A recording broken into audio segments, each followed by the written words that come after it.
The overall design of Snow White is very much like an illustrated book, of the kind of books that Walt found in Europe when he went on a vacation there, just before really getting into Snow White.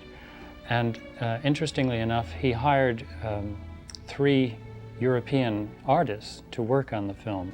One of them was Gustav Tenggren, who came from Sweden. He had followed the work of John Bauer, who had done these wonderful sort of fantasy dwarfs. Arthur Rackham, the British illustrator, was also a style that Tenggren absorbed into his own work.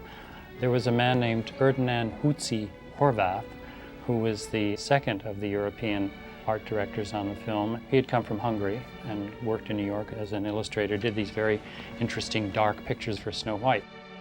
But the main overall art direction on the film was by a Swiss artist named Albert Herter, and he joined the studio in 1931, and he was a bit older than the rest, but he had this European academic art training in Germany as well as Switzerland, and he came to the studio with a great knowledge of art history and the styles of different kinds of artists, and he was the one that everybody went to in the studio for approval of the layouts and the backgrounds and even the designs of the costumes.